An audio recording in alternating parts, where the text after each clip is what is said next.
today's video is my May reading wrap up. My favourite films to video, my favourite videos to film. So if you like books, then you are in the right place. But before we get started, please remember to subscribe, and please remember to follow my Bookstagram and add me as a friend on Goodreads. The links are in the description below. So in May I read 7 books. Seven. Okay. I started off the month really well, and then towards the middle and end of the month I got into a big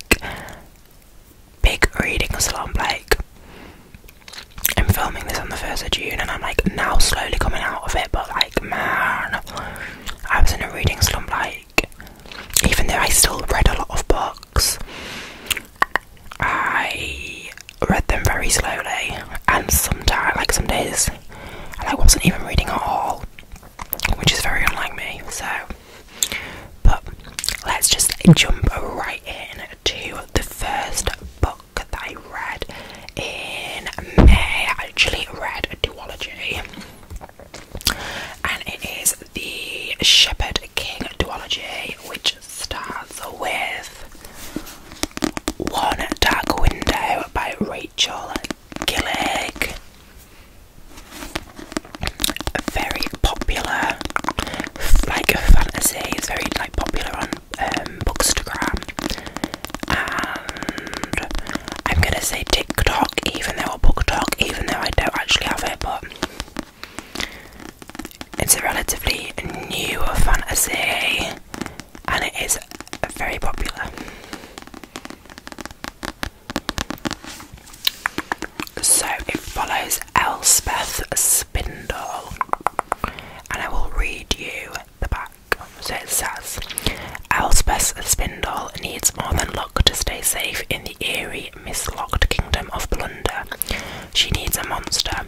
She calls him the Nightmare, an ancient spirit trapped in her head. He protects her, he keeps her secrets, but nothing comes for free, especially magic. When Elspeth meets a mysterious highwayman on the forest road, she is thrust into a world of shadow and deception. Together they embark on a dangerous quest to cure the town of Blunder from the dark magic infecting it. As the stakes heighten and their undeniable attraction intensifies, Elspeth is forced to face her darkest secret yet.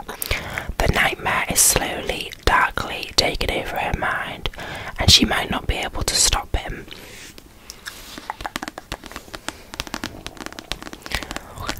Man, like, I loved this. I gave it 5 stars. 5 stars. It was so good. I loved the magic system in this. It's like revolves around these like providence cards that have different like powers to the people who hold them. And I'd never read anything like that before, and I absolutely loved it. I loved the characters. I thought they were all so well written. The setting was my dream. It was gothic, it was dark, it was mysterious. It was everything that I like in a book. Like, I absolutely loved this book. It was so good. I really get the hype. If you haven't read this yet, definitely read it, but I would suggest reading it in September, October time. Or I might reread it in September, October time, because being in those months when it's becoming autumn and it's getting darker outside, perfect setting for reading this. So that was One Dark Window, which was followed by Two Twisted Crowns, which we get more point of views in from different the characters in the first one, which I actually really enjoyed. It picks up straight where it's left off, and I gave this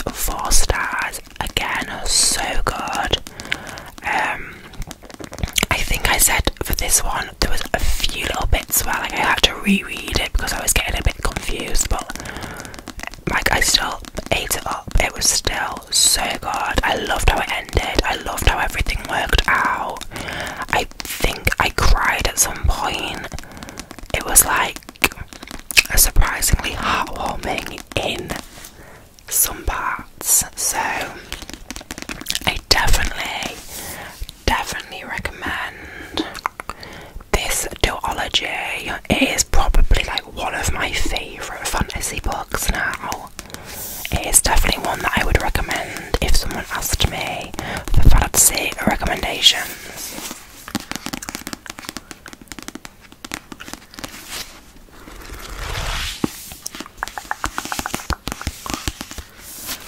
I was like so sad to leave these characters behind. Honestly, I was like, I had a book hangover after I read these because I enjoyed them so much. So wonderful, loved. The next book that I actually picked up was, God, it's heavy, From Blood and Ash by Jennifer Armentrout. I think that's how you say her name. This is the first in the Blood and Ash series. Again, another very popular fantasy series. These are self-published. I don't know, I think they're getting like traditionally published now, but like they're that kind of like tall book, so they are quite long. But it basically follows Poppy, who is the maiden in it, and she has been like veiled and not physically caged, but like veiled and hidden from the world her entire life. Like she is visible, but she's not allowed to talk to anyone or anything. Basically, they say that she's like being chosen by the gods, and it follows her and this new. He's not a knight. Is he like a soldier, I guess?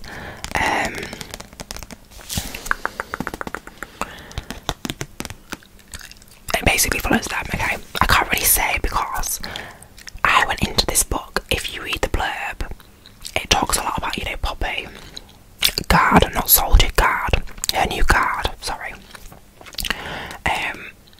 It talks about Poppy being the maiden and stuff, but like, and there's these other group of like people who are trying to not like, I guess like not overthrow the kingdom, but like bring back a past kingdom that was like beaten in the war.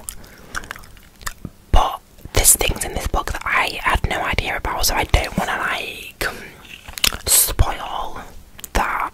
It might be a very well known thing about, you know, certain aspects of the book, but I didn't know about it and I liked that surprise, so I don't want to say much about it. But I gave this 3 stars. It did take me a while to get through. I think it was quite slow. The first half, okay. The first half was really slow and I really struggled with it.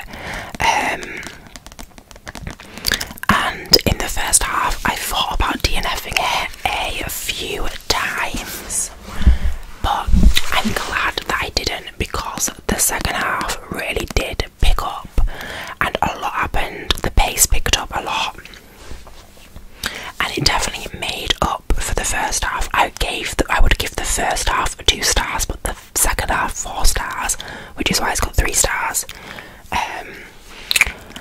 So yeah, I would say if you're reading this, like, persevere, because it does get better. I just found it overly wordy. Like, sometimes there were so many words describing like one thing that like I actually didn't, like, my brain was struggling to process it. Does that make sense? But yeah, I still like the story, I still like the characters. I did continue the series, which I will talk about next, but it wasn't, I thought this was going to be like a 4 or 5 star read, because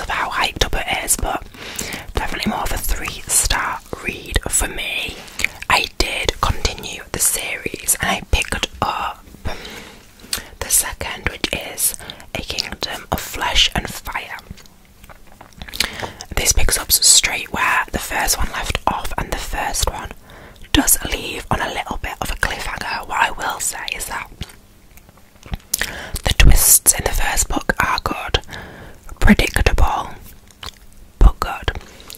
This one is, God, it's like heavy. They are quite long books.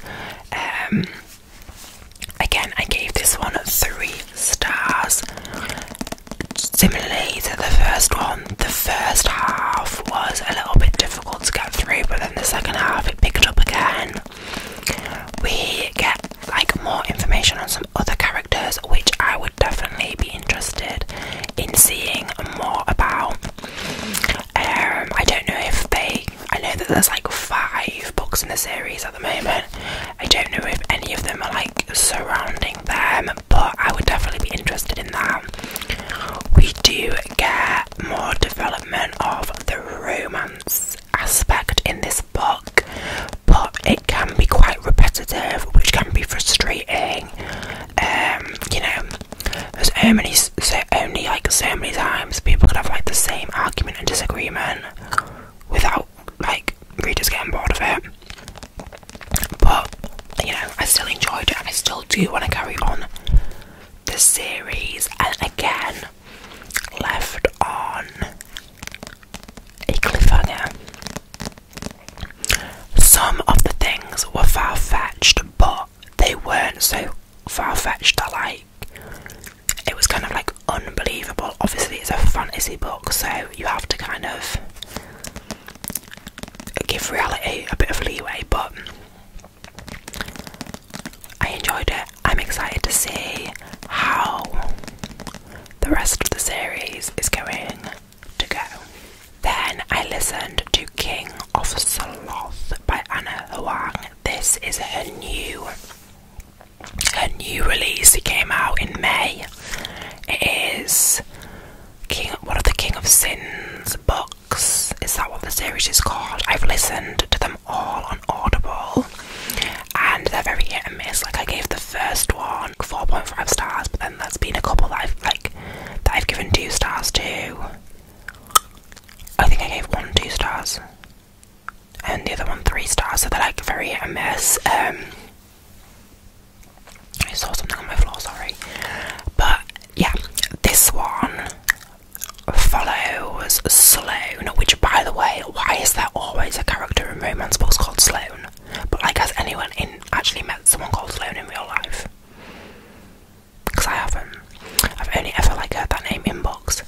And it's always like Sloane's always like the friend of like one of the characters from the first book. Like, is that just me? But like, that's happened in so many books. But it follows Sloane, who is like the CEO, like she owns this like publicity business, and one of her clients is the father of, can't remember his name, the love interest. Anyway, she basically manages like him and his life, and she needs to like sort out his image, basically. I gave this 3 stars. It was a fun listen to, you know, like I didn't get bored in it, but it wasn't anything particularly original. It was just like any other romance book. You know, there was like nothing that set it out from the other books in the series. There was nothing that like made it different to other romance like books that I've read. It was just a fun romance. I do think a lot of people think that this book was kind of like introducing things to move on to the other books in the series, like the ones that are coming, so I'm not sure about that, but I have fun listening to these. I find it easy to listen to romances, so I had no problems. It was 3 stars. It wasn't special, but I had fun at the time. Clearly it wasn't that memorable because I can't even remember the guy's name. But I'm still gonna listen to the rest in the series when they are released.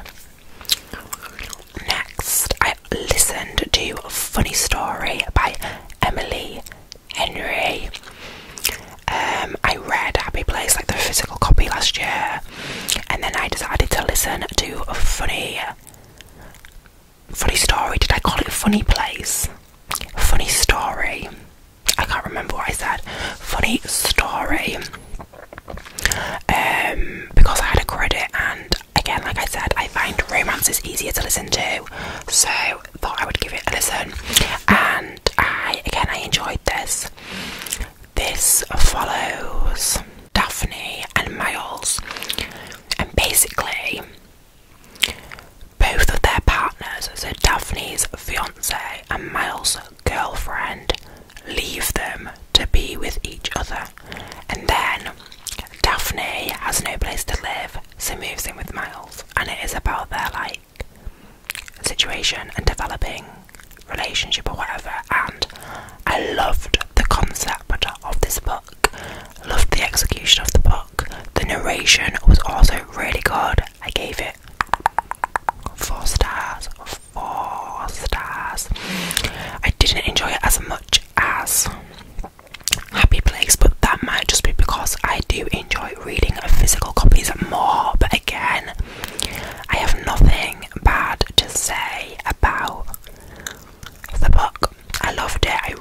It's made me want to read more Emily Henry books because I do really enjoy them.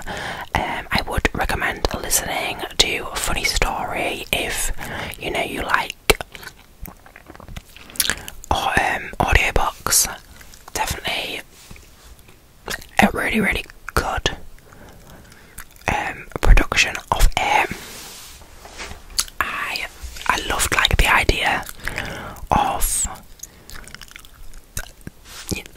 the idea of the plot. I thought that was so different. I personally haven't ever read books like a book like that, so loved that. Loved the drama of it. So I would definitely recommend it.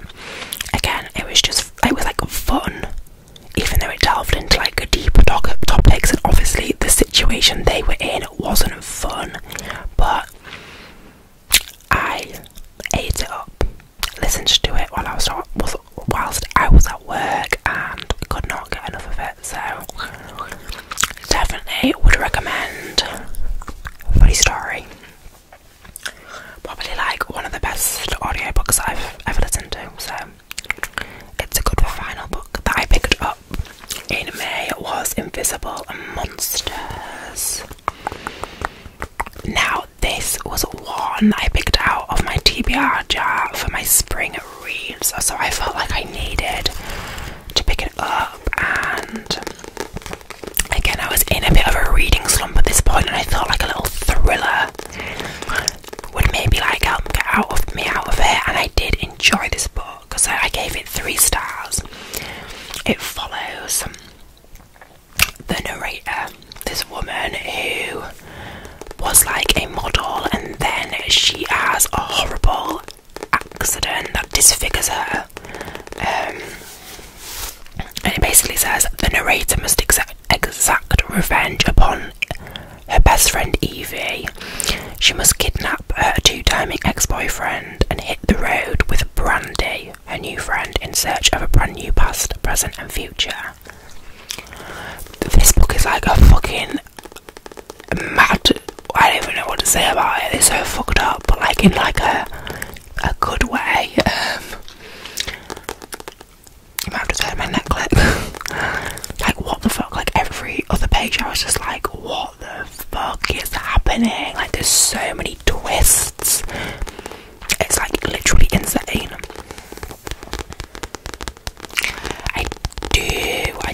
I did struggle with some of the writing.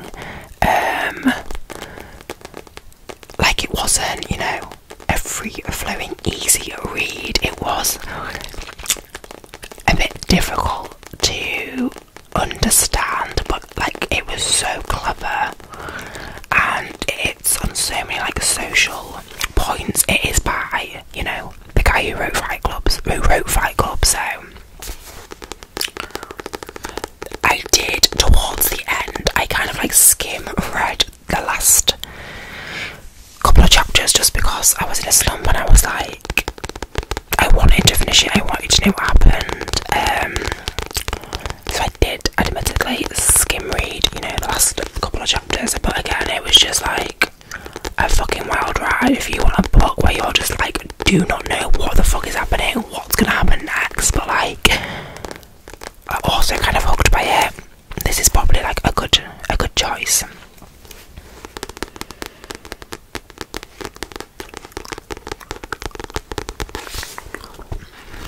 So yeah, and it's pretty short as well. Yeah, this video is probably a bit shorter than my other reading wrap-ups. My back is really starting to hurt on the floor, so yeah, let me know if you've